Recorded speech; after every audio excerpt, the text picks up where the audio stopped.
Salve, gente boa! Como é que vocês estão? Eu espero que bem. Esse é o Calma, o nosso encontro semanal para cuidar da alma. E eu me chamo Samila, vocês podem me chamar de Sam.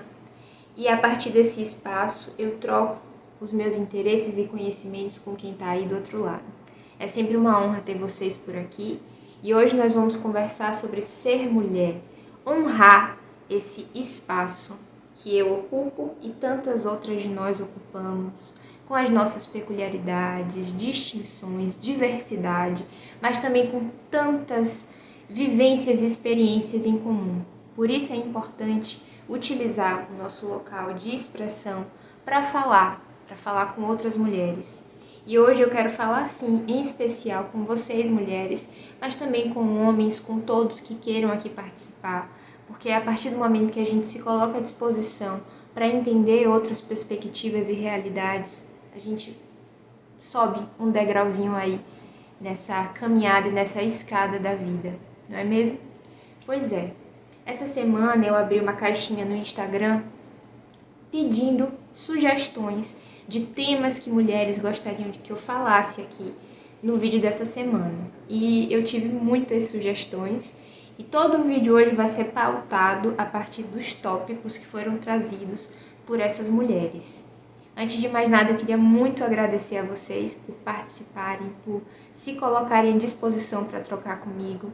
E se vocês estiverem aqui escutando, podem comentar o que vocês acharam sobre o que eu vou trazer aqui e que vocês me solicitaram lá, acrescentar o que vocês acharem devido.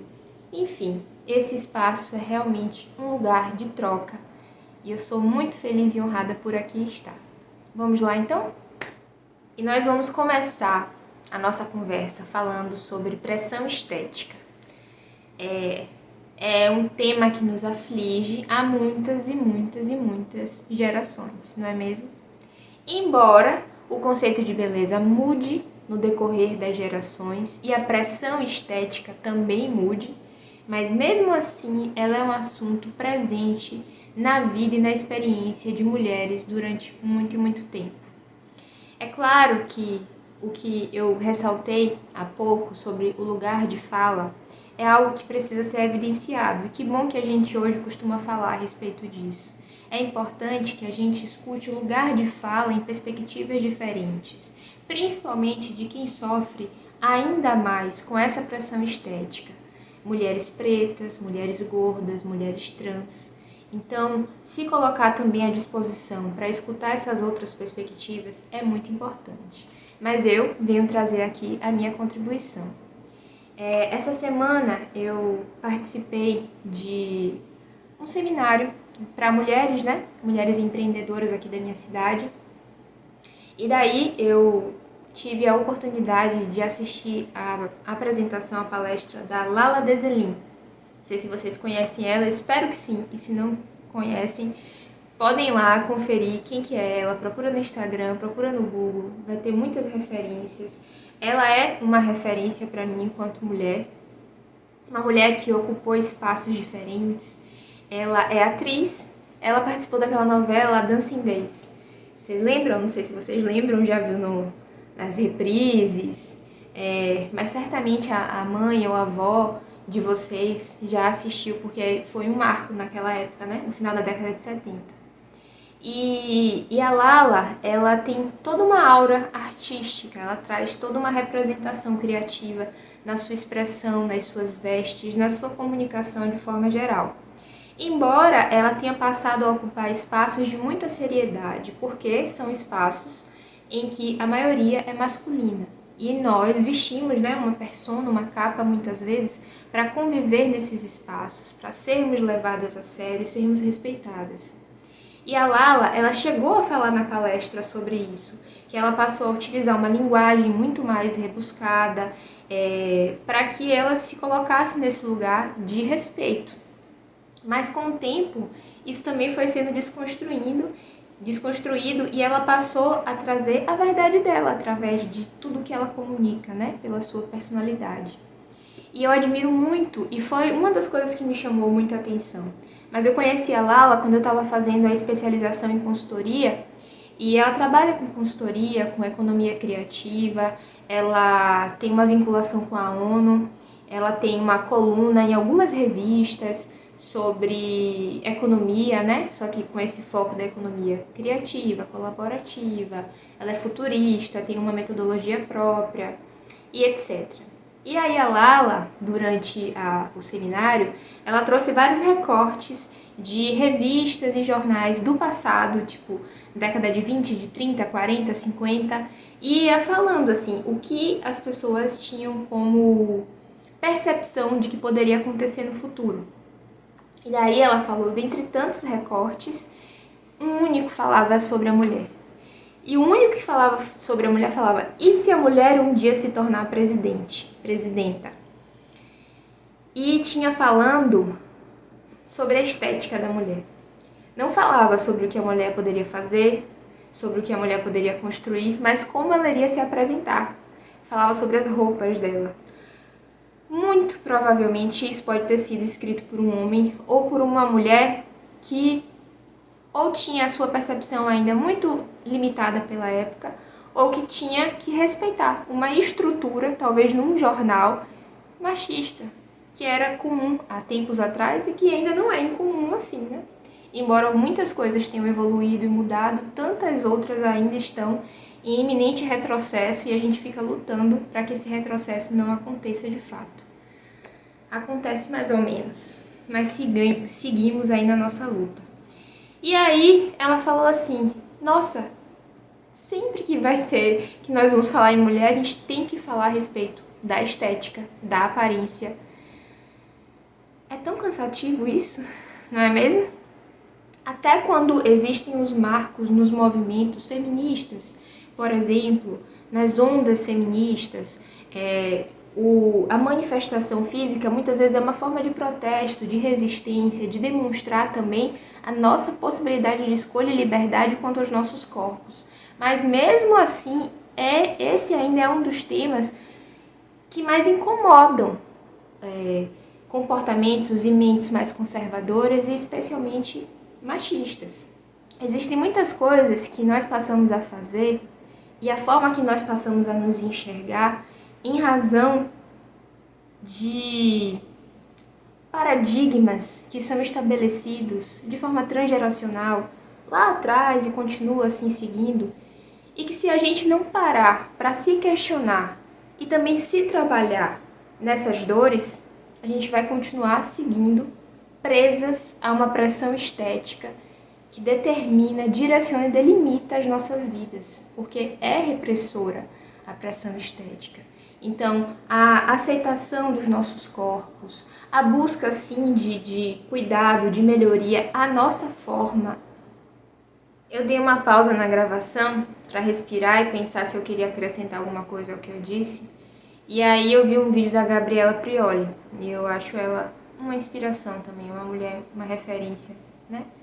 Atual, contemporânea, muito esclarecida, com muito bom senso.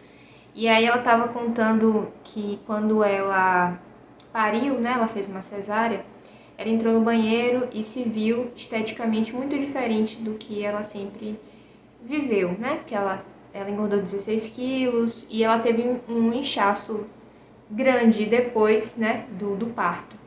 Isso acontece com algumas mulheres. E aí ela se olhou e pediu para o marido entrar, que ela precisava que ele visse ela. E aí falou, eu tô diferente do que eu costumo ser. E aí ela mostrou, abriu a roupa. Ele olhou e disse que ela estava linda.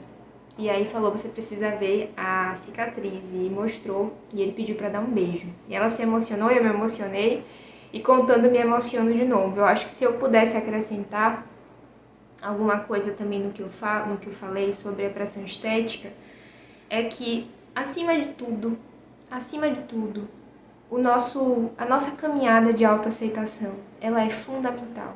E o nosso respeito aos nossos ciclos, aos nossos processos, que são distintos e múltiplos durante a vida, é muito importante.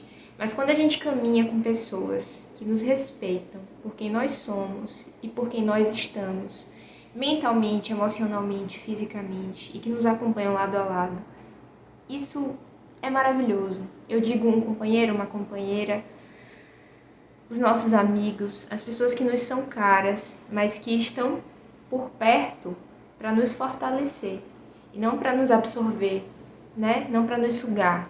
Isso é muito importante. Então, criar redes de apoio de pessoas que nos apoiam, que nós as também apoiamos mutuamente, faz uma diferença tanto na nossa caminhada mesmo. E no mais, tem muito a se falar sobre pressão estética, porque vai muito mais do que falar sobre pressão estética. É falar sobre a nossa capacidade de escolha a respeito dos nossos corpos. E aí tem tanto assunto, se tem pelo, se não tem pelo é falado, se a mulher tá mais magra, tá mais gorda é falado, se corta o cabelo, se o cabelo tá grande, se raspa a cabeça, tudo é motivo para rotular uma mulher, e especialmente rotular uma mulher como louca. É claro que a gente não pode permitir que esses rótulos colhem na gente, a gente precisa estar retirando e estar se enxergando nuas e cruas na nossa verdade, na nossa essência e nos nossos momentos. Então, isso é muito importante. E eu falei um pouco sobre etariedade, né, quando eu falei que a Lala... Não, eu nem falei sobre etariedade, tá? E outro ponto que é importante, porque ela falou, a Lala, ela falou assim, eu tenho não sei quantos anos, né? Então ela já tá na terceira idade, mas eu não me sinto assim. E hoje em dia, a gente ainda tem essa vantagem de... Porque antigamente, as mulheres nessa idade eram vistas como senhoras muito mais velhas. Então é como se naquele lugar, principalmente aqui no Ocidente, essas mulheres, elas não contribuíam mais para o meio, né? Com o seu servir, com a sua fala. Então, aquela vovozinha do tricô, do óculos. Então, tinha esse estereótipo. Não que não seja maravilhoso tomar um chá, fazer um tricô e receber os netos, e receber a família e acolher. Mas ter esse lugar também de criação ativo, numa outra perspectiva que seja, que a gente não cria só trabalhando, mas a gente cria dando vida às coisas, é muito importante. Então, uma mulher como a Lala na terceira idade, que está falando para outras mulheres que estão ali em lugar também de crescimento, de desenvolvimento e de busca por se escutar, tem uma representação importante, sabe? Então, assim, tem isso da mulher hoje em dia não ser vista como era vista antigamente, mas tem também essa pressão na questão da etariedade, que a mulher não pode deixar o cabelo branco, e que isso é questionado, e que ela é mal falada quanto à sua estética, quanto ao seu zelo consigo mesma. E quando uma mulher, principalmente quando ela é famosa, como a Xuxa, como outras também, que passaram a ter o seu semblante modificado pelo tempo, que é natural, começam a ser julgadas porque são mulheres velhas. E os homens velhos são considerados charmosos, elegantes, maduros, com conhecimento. Então, a gente precisa ir quebrando esses paradigmas. A gente precisa ir se questionando sobre isso. E através da troca, da conversa entre nós, é que nós vamos superando todo esse contexto. No livro Ciranda das Mulheres Sábias, a Clarissa Pinkola Estés, que é a mesma autora de Mulheres que Correm com os Lobos, ela fala sobre ser jovem enquanto velha e velha enquanto jovem. É incrível, ela é demais. Isso quer dizer que quando nós somos jovens, a nossa caminhada por dentro, internamente, na nossa alma, é de construção de sabedoria. É busca por conhecimento e sabedoria. É o aprender a saber viver e saber viver enquanto se tem essa energia motivadora de vida. E quando se é velha, que se tem essa sabedoria construída, desenvolvida e parte da gente, ser jovem, trazer o frescor dessa juventude, dessa criatividade, dessa transformação constante, né? Que parte dessa força criadora. E aí isso tem tudo a ver com o segundo tópico que foi mencionado lá nas caixinhas de pergunta, que é como conservar a menina embora sejamos mulheres. Eu acho que tem tudo a ver com isso, com despertar e manter ativa e viva a nossa criatividade, a nossa força motivadora, se manter em metamorfose ambulante, em desenvolvimento constante, em mudança quando for necessário, sabe? É se abrir para as novas faces da vida, para as novas gerações, é escutar quem vem depois, é ensinar e aprender, é se colocar nesse lugar sempre de estar trocando. Então, eu acho que isso é um fator rejuvenescedor. Eu via isso muito em minha avózinha, mencionando ela mais uma vez aqui nos vídeos. Minha avó viveu até os 97 anos, 2 meses para fazer 98, e era uma mulher de casa cheia. E ela é uma mulher de casa cheia porque ela se abria para o novo, ela se abria para a escuta. Ela gostava de menino, garoto, homem, mulher. Ela nunca teve preconceito com relação à orientação sexual das pessoas, às escolhas das pessoas. O único fator determinante é caráter, honestidade, dignidade, ética e maldade. E mesmo assim, de uma forma muito simbólica de uma sábia senhora velha. Então, há tanta beleza também nessa nossa caminhada para o envelhecimento e nesse despertar constante e eterno da nossa criança. Quando a nossa criança é despertada de uma forma saudável, porque ela pode também vir de uma forma dolorosa, trazendo as nossas dores, e para isso ela precisa ser vista, cuidada, percebida. Mas para trazê-la de uma forma saudável, é colocar a nossa criatividade, a nossa força criadora ativa. E sabe o que mais? Se divertir, sentir prazer. Que talvez é uma das coisas que na vida adulta a gente mais se pode, principalmente nós mulheres, que é sentir prazer. Às vezes a gente quer cumprir as nossas funções e as nossas obrigações e esquece que dentro delas também é necessário curtir o processo, sentir o prazer.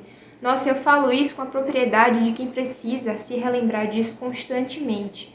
Porque justamente pelo excesso de demandas que nós temos, pelo excesso de demanda na vida e mental, a gente esquece que é importante sentir o prazer. Nos dar prazer, e aí isso já entra em outras questões, na nossa sexualidade, se conhecer, se entender, mas nos dá prazer de todas as formas que o prazer pode existir. E esse prazer ele vem acima de tudo dessa força criadora motriz, que é a nossa força de criação. Eita, minha gente, que eu tô falando tanto que o vídeo vai ficar longo. E aí eu vou trazer logo 2 temas assim juntos, que eu mencionei assim, pincelei falando sobre os outros, mas é sobre sobrecarga da mulher contemporânea e sororidade. Sobrecarga da mulher contemporânea, como eu disse, uma consequência histórica, porque nós buscamos ocupar espaços dentro da sociedade, representações, o que é fundamental, porque se a gente não ocupa espaços, a gente não consegue fazer parte desses espaços de outra forma, sermos vistas, conquistarmos direitos, né? Em muitos meios, assim, político, econômico, institucional, dentre tantos outros, sabe? Escolar, instituições escolares também, porque é desde lá que a gente vai aprendendo como nós nos tornamos mulheres em sociedade. Como alguém disse, não sei a referência, mas nós não nascemos mulheres, nos tornamos.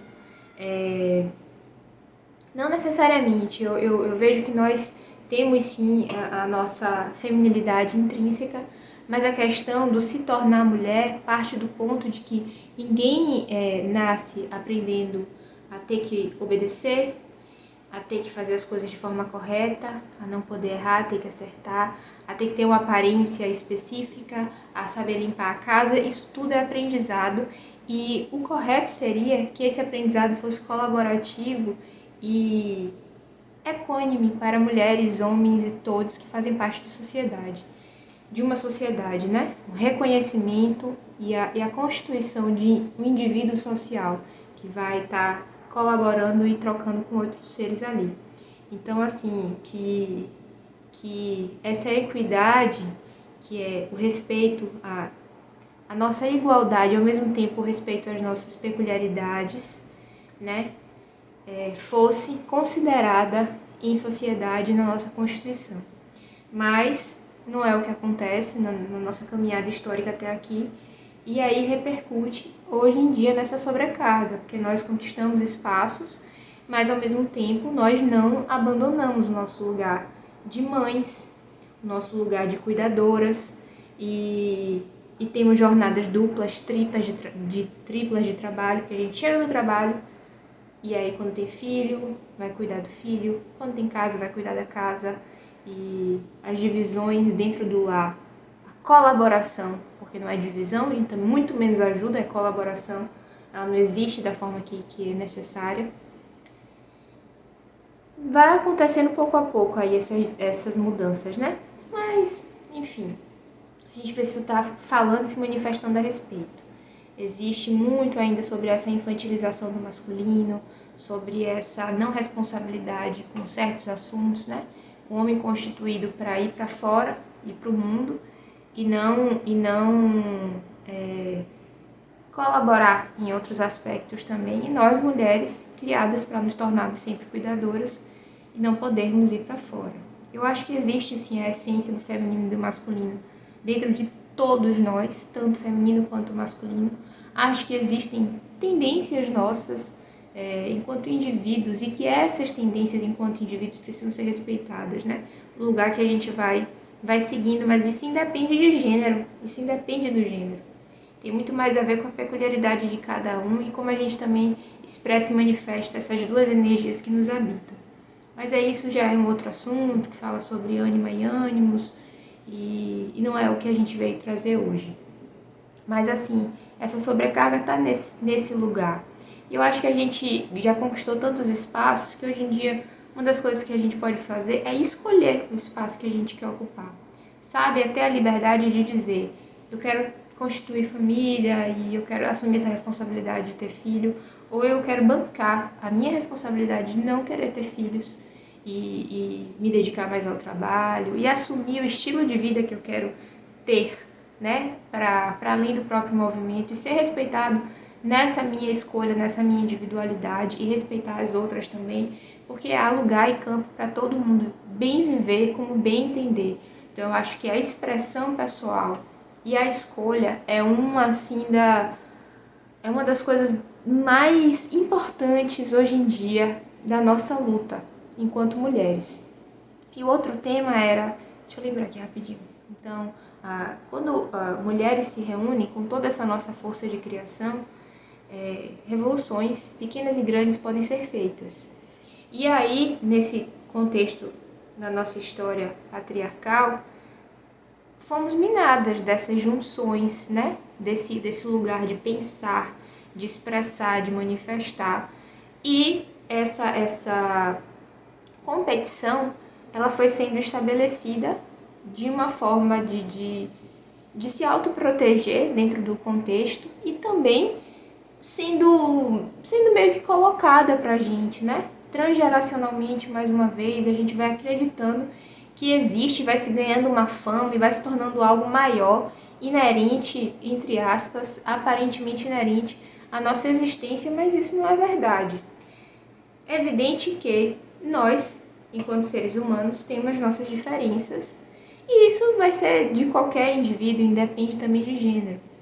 E as nossas uniões, elas vão acontecendo por conexões. Só que nós, enquanto mulheres, nós temos conexões que são comuns a todas nós, porque existem temas que são comuns a todas nós. E quando a gente se abre para estabelecer essas trocas, para participar de reuniões entre mulheres, para conversar sobre assuntos e necessidades nossos, nós conseguimos enxergar o elo que nos liga, e esse elo, ele existe, de fato. E a partir desse lugar também de troca, as nossas dores, elas vão para um lugar de comum. Então, ela é de comum entre esse grupo, não de normalidade, mas de ser compartilhada. E quando ela é compartilhada, ela se torna melhor e ela pode se tornar força. E a nossa força, ela é duplicada, ela é triplicada. Tem uma energia muito intensa essa sororidade. Então, se colocar à disposição para expressar e para escutar, para trocar, eu sempre falo sobre isso, falei mais cedo, falo novamente. Ler mulheres, ouvir mulheres, escutar mulheres, estabelecer trocas com mulheres E quando as nossas vivências forem muito diferentes, se colocar no lugar também de buscar entender outras caminhadas e essas diferenças, onde é que elas existem.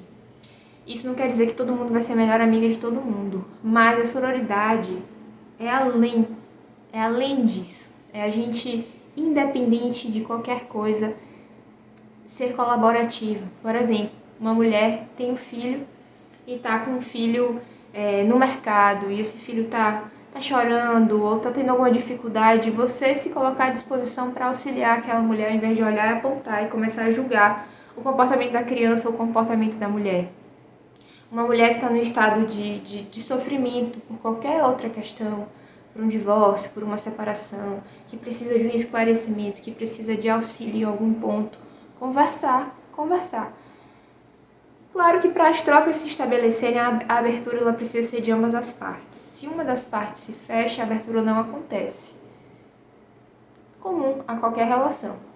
Mas, se possível, estabelecer mais e mais sororidade, exercitar a sororidade nas nossas relações aqui enquanto mulheres. Os outros 2 tópicos mencionados lá na enquete foram a evolução do feminino no mundo e a importância do feminino da mulher em sociedade.